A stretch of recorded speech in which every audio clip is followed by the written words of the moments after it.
আগের দিনের ভিডিওতে আমরা পরমাণু, পারমাণবিক স্ট্রাকচার, বিভিন্ন পারমাণবিক কণা সম্পর্কে জেনেছিলাম। ঠিক আছে, আজকে আমরা সেই জায়গাটাকে কন্টিনিউ করব। আজকে আমরা মূলত পারমাণবিক ভর, আইসোটোপস এবং পরমাণুর ইলেকট্রন বিন্যাস সম্পর্কে জানবো। ঠিক আছে, চলো তাই শুরু করা যাক।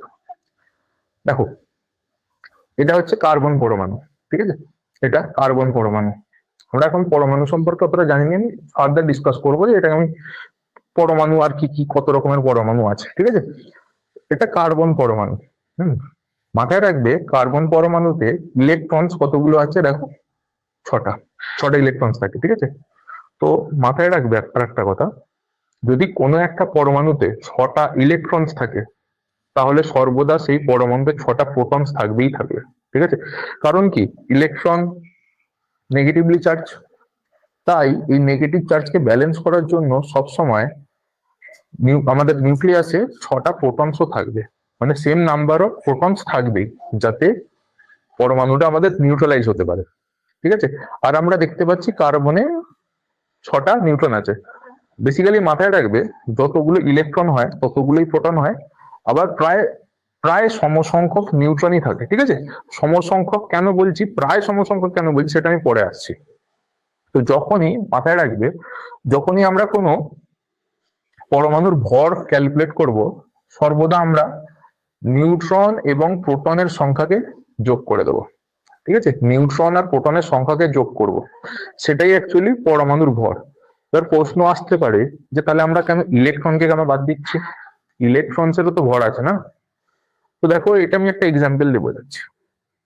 ধরো এই একটা ব্যক্তি, ঠিক আছে, এর কাছে মোট ধরো ধরো 1,00,000 টাকা আছে, সাপোজ 1,00,000 টাকা এর কাছে আছে। হ্যাঁ, বি একটা ব্যক্তি, বি কি করলো, এ কে 1 টাকা দিয়েছে, সাপোজ 1 টাকা দিয়েছে। তো তার এর টোটাল সম্পত্তির পরিমাণ এখন গিয়ে দাঁড়িয়েছে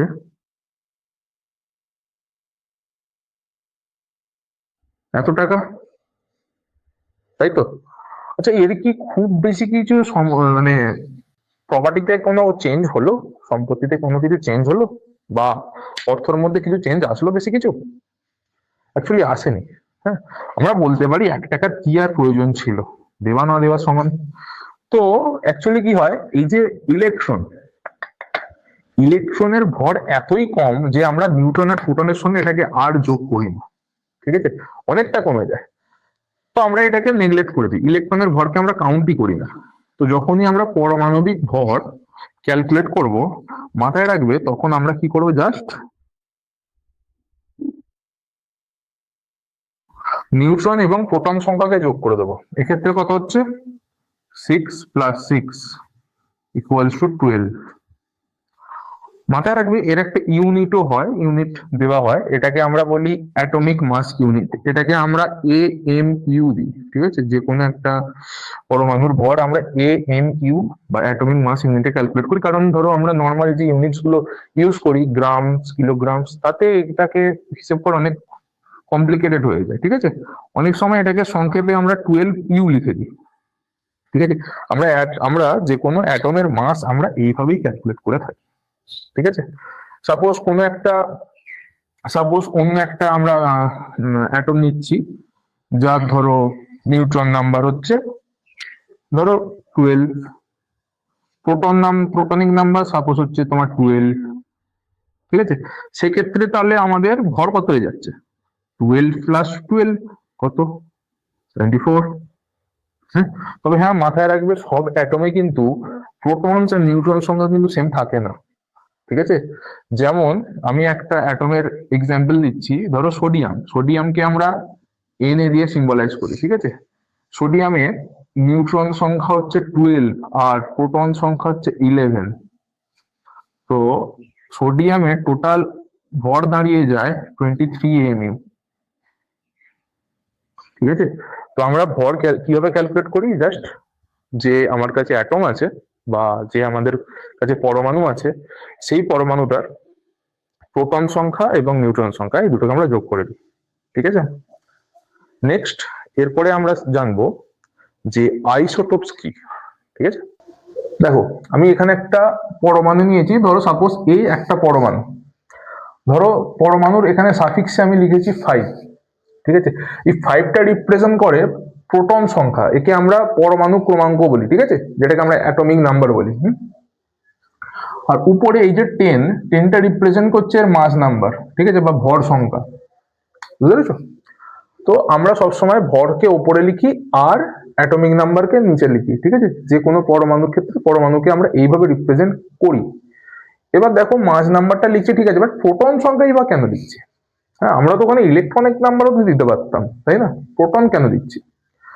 দেখো মেনলি যে কোনো একটা অ্যাটমের ক্ষেত্রে তার সমস্ত ভৌত রাসায়নিক ধর্ম সেটা অ্যাকচুয়ালি ডিপেন্ড করে নাম্বার অফ প্রোটনসের উপর।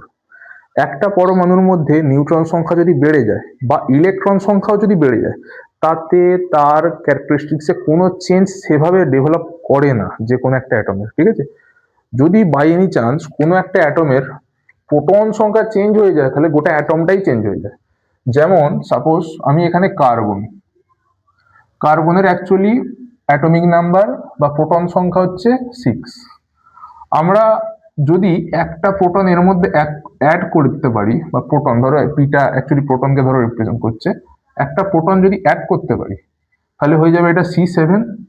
অ্যাকচুয়ালি এটা হয় না, C7 হয় না, এটা অ্যাকচুয়ালি নাইট্রোজেন হয়ে যায়। কারণ কি, নাইট্রোজেনের অ্যাকচুয়ালি অ্যাটমিক নাম্বার হচ্ছে 7। তো সাপোজ আমি যদি এর সঙ্গে নাইট্রোজেনের সঙ্গে আরেকটা প্রোটন অ্যাড করি, তাহলে প্রোটন বেড়ে যাবে, 8 হয়ে যাবে। অ্যাকচুয়ালি 8 কার প্রোটন নাম্বার বা অ্যাটমিক নাম্বার? অক্সিজেনের। তো তুমি যদি সাপোজ কার্বন কার্বন 6 আছে, এর সঙ্গে ধরো একটা ইলেকট্রন অ্যাড করলে, 1 ইলেকট্রন, ধরো একটা ইলেকট্রন তুমি অ্যাড করলে, ঠিক আছে, তাহলে কি হয়ে যাবে, কার্বন অ্যাকচুয়ালি নেগেটিভ হয়ে যাবে। জাস্ট এর ভর কিন্তু চেঞ্জ হবে না, কার্বনের অ্যাকচুয়ালি ভর হচ্ছে 12, just carbon negative. Negative charge কেন হয়ে যাবে? এর মধ্যে ধরো 6টা ইলেকট্রন ছিল আর 6টা প্রোটন ছিল, তাই এর চার্জ ব্যালেন্স ছিল, বাট তুমি যখন ইলেকট্রন একটা এন্টার করালে, তাহলে এটা কিন্তু এরকম চেঞ্জ হয়ে যাবে, জাস্ট সাইনটা নেগেটিভ হয়ে যাবে, নেগেটিভলি চার্জ। আবার যদি তুমি এই পরমাণুর মধ্যে যদি একটা নিউট্রনকে এন্টার করো, একটা নিউট্রন, ঠিক আছে, জাস্ট কিছুই হবে না। ধরো এটা 12 ছিল, C12 ছিল, তো এটা C13 হয়ে যাবে, আর কোনো চেঞ্জ আসবে না এর মধ্যে। জাস্ট তোমার ভর সংখ্যা এক ডিজিট বেড়ে যাবে, ইনক্রিজ করবে, ঠিক আছে। তো এটা কেন বললাম? কারণ হচ্ছে এই প্রোটন সংখ্যাটাই মেন একটা অ্যাটমের ক্যারেক্টারিস্টিক্সকে নিয়ে চলে, ঠিক আছে। তো এবার আইসোটোপস এর কথায় এসো, ঠিক আছে। আমরা ধরো এই এ পরমাণুটাকে নিয়েছি, এই এ, ঠিক আছে, যার অ্যাটমিক নাম্বার 5, সাপোজ ওর মাস হচ্ছে 10। তো দেখো তো এর মধ্যে তার মানে প্রোটনস আছে 5, নিউট্রনস আছে 5। যদি বাই এনি চান্স নিউট্রন যদি একটা বেড়ে যায়, তাহলে কি হয়ে যাচ্ছে, তার মাস নাম্বার ইনক্রিজ করছে। তো এই যে ধরো দুটো অ্যাটম দেখতে পাচ্ছি, দুজনেই একই অ্যাটম, বাট এর মাস একটু কম এর বেশি। তো যে সমস্ত অ্যাটমসের atomic number same but mass number difference, তাদেরকে আমরা আইসোটোপ বলছি। সাপোজ আর একটা নিউটন বেড়ে গেল, ঠিক আছে, নিউটনের নাম্বার এখন ধরো হয়ে গেল 7, তখন এই তিনটেকে আমরা একসঙ্গে আইসোটোপ বলি। মাথায় রাখবে প্রায় প্রত্যেকেরই আইসোটোপস আছে, প্রতিটা অ্যাটমেরই আইসোটোপস থাকে। যেমন হাইড্রোজেনের কথা বলছি, দেখো নর্মাল যে হাইড্রোজেন আমরা চিনি সেটা হচ্ছে এটা, ঠিক আছে। নর্মাল হাইড্রোজেনের নিউক্লিয়াসে কোনো রকম নিউট্রন থাকে না, একটাই প্রোটন থাকে। তাহলে একটাই যেহেতু প্রোটন আছে, তার অ্যাটমিক নাম্বার 1, মাস নাম্বার 1। মাস নাম্বার কেন 1 হলো? যেহেতু এর কাছে কোনো নিউট্রন নেই। বাট ধরো একটা নিউট্রন অ্যাড হলো, তাহলে এখন মাস নাম্বার হয়ে গেল 2। আরো একটা যদি নিউট্রন অ্যাড হয়ে যায়, তখন মাস নাম্বার 3, ঠিক আছে। এইগুলো হচ্ছে হাইড্রোজেনের আইসোটোপ, এদের নাম আছে, ঠিক আছে। হাইড্রোজেনের আইসোটোপসের অ্যাকচুয়ালি নাম আছে, এটাকে প্রোটিয়াম বলে, এটাকে ডয়টেরিয়াম বলে, এটাকে ট্রিটিয়াম বলে, ঠিক আছে। এটাকে আমরা ট্রিটিয়াম বলি। ঠিক একইভাবে হিলিয়ামেরও আইসোটোপস আছে। দেখো হিলিয়ামের আইসোটোপ কি, এটা ধরো এখানে নাম্বার অফ প্রোটন হচ্ছে 2 আর নিউট্রন হচ্ছে 2, তো মাস নাম্বার 14। এখানে একটা নিউট্রন কম আছে হিলিয়ামের আইসোটোপ, দেখো মাস নাম্বার 3 হয়ে গেছে না। ন্যাচারালি আমরা এটাই পাই, ঠিক আছে। হিলিয়াম 4, এটাকে আমরা এই আইসোটোপস গুলোকে আমরা এইভাবে নাম দিই, ঠিক আছে, হিলিয়াম 4। খুব পপুলার একটা আইসোটোপ হচ্ছে এরা, কার্বন 14, ন্যাচারালি আমরা যে কার্বনটা পাই সেটা হচ্ছে C12 কার্বন, ঠিক আছে। আমরা আইসোটোপস গুলোকে এইভাবেই বলি C12, C13 পাওয়া যায়, C14 পাওয়া যায়, এরা একে অপরের আইসোটোপ। কেন? দেখো, protonic number same but mass number different. এছাড়াও আছে ধরো অক্সিজেন, অক্সিজেন আমরা 16 পাই, যেটা ন্যাচারালি পাই, 17ও আছে, 18ও আছে। তো এইগুলো হচ্ছে আইসোটোপস। নেক্সট আমরা জানবো যে এই যে আমরা ইলেকট্রনস গুলো দেখছি, ইলেকট্রনস গুলো তো এক একটা অরবাইটালসে থাকে, তাই না? তো অরবাইটালসে কিভাবে সজ্জিত থাকে ইলেকট্রনস গুলো, সেইটা আমরা একটু জানবো। মনে রাখবে, আমরা কিন্তু নিজেদের খেয়াল খুশি মতো যে কোনো অরবাইটালে যে কোনো সংখ্যক যা খুশি ইলেকট্রন আমরা বসিয়ে দিতে পারি না, ঠিক আছে। এর একটা রুল আছে, সেটা হচ্ছে 2n² রুল, ঠিক আছে। আমরা তো জানি প্রথম পক্ষটাকে ধরো এন বলি, তারপরে এল, এম, দেন এন, তাই তো, এরকম ভাবে আমরা নাম দিই। তো মাথায় রাখবে, আমরা এইগুলোকে এখন 1 2 3 4 হিসেবে দেখছি, ঠিক আছে, দেখবো। এবার 2n² রুলটা কি? তো এই রুলটা বলে দেবে আমার কত নম্বর কক্ষে কতগুলো ইলেকট্রনস আমরা রাখতে পারি, ঠিক আছে। এনটা কি? এনটা হচ্ছে এখানে অরবাইটাল নাম্বার,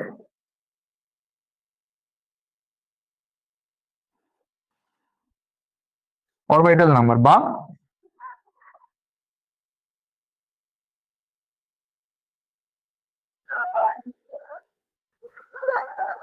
কক্ষ সংখ্যা, ঠিক আছে, অরবাইটাল নাম্বার বা কক্ষ সংখ্যা।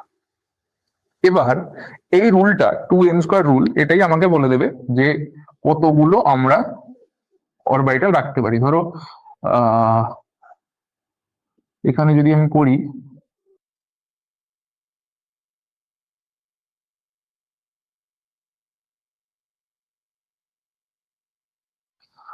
ধরো আমরা প্রথম কক্ষের কথা বলছি, ঠিক আছে। প্রথম কক্ষে কতগুলো ইলেকট্রন থাকতে পারে? ধরো যদি আমরা 2n² রুলটা অ্যাপ্লাই করি, এখানে ধরো লিখছি 2n², তাহলে প্রথম কক্ষ মানে কি n = 1, 2n², যেখানে হচ্ছে 2 × n⁻², তো n = 1, n², তাহলে কত হয়ে যাচ্ছে? 2 × 1 = 2।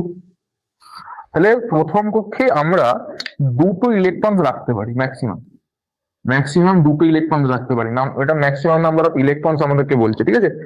এবার ঠিক একইভাবে যদি আমরা 2 নম্বর কক্ষ দেখি, 2 × 2² = 2 × 4, 8। যদি 3 নম্বর কক্ষ দেখি, 2 × 3² = 2 × 9, 18। আরেকটা লাস্ট দেখছি, কক্ষ নম্বর 4, 2 × 4² তোমার 2 × 16, 32। দেখো, 2n² রুল থেকে কিন্তু আমরা ম্যাক্সিমাম কতগুলো ইলেকট্রন থাকতে পারে সেটা কিন্তু আমরা জানতে পারি, ঠিক আছে। একটা অরবিটালে ম্যাক্সিমাম কতগুলো ইলেকট্রন থাকতে পারে আমরা জানতে পারি। তাহলে সাপোজ আমরা এখন একটা পরমাণুর কথা আমি ধরো ভাবছি, সাপোজ ফ্লুরিন, এফ। ফ্লুরিনকে আমরা এফ দিয়ে সিম্বলাইজ করি, ঠিক আছে। ফ্লুরিনের তোমার অ্যাটমিক নাম্বার হচ্ছে 9, ঠিক আছে। তো আইসোটোপের কথা যদি বলো তাহলে ফ্লুরিন 19 হয়, হ্যাঁ। তো 9 ইলেকট্রনসকে আমায় রাখতে হবে। দেখো আমরা প্রথম কক্ষে কতগুলো ইলেকট্রন রাখতে পারি ম্যাক্স টু ম্যাক্স? প্রথম কক্ষে আমরা দুটো ইলেকট্রন রাখতে পারি, তো জাস্ট দুটো দিয়ে দেবো। ধরো এখানে একটা আছে, এখানে একটা আছে, আমার কাছে আর কতগুলো ইলেকট্রন রইলো? 7টা। তো 7টা ইলেকট্রন আমাকে কিন্তু রাখতে হবে দ্বিতীয়টাতে। দেখো ম্যাক্সিমাম 8টা ধরে দ্বিতীয়তে, তো আমি এখানে 7টা ইলেকট্রন রেখে দিচ্ছি। জাস্ট দেখো, একটা, এই দুটো আছে, এগুলোকে আমি জাস্ট ইরেজ করে দিচ্ছি, ঠিক আছে। এই তিনটে,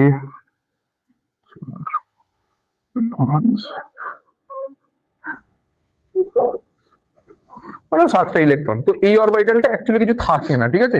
ফ্লুরিনের ক্ষেত্রে তার মানে এই থার্ড অরবিটাল থাকে না, ঠিক আছে। আমাদের দুটো অরবিটালই মানে কাজ শেষ, থার্ড অরবিটাল আমরা পাই না। ধরো আরেকটা আমি দেখছি, ধরো সোডিয়াম, Na। সোডিয়ামের অ্যাকচুয়ালি অ্যাটমিক নাম্বার 11 হয় আর মাস নাম্বার হয় 23। তো সেক্ষেত্রে দেখো 11, আমরা কত পর্যন্ত গেছি? 9, তাহলে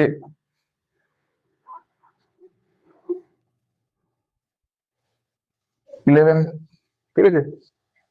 কারণ এতে ম্যাক্সিমাম 18টা ইলেকট্রন ধরতে পারে, তো আমি একটা দিয়ে দিচ্ছি। আর একটা ধরো দেখছি, আমরা ধরো ক্যালসিয়াম দেখছি, লাস্ট একটা এক্সাম্পল ক্যালসিয়াম। ক্যালসিয়ামের ক্ষেত্রে এর অ্যাটমিক নাম্বার হয় 20, তো 11 পর্যন্ত গেছি।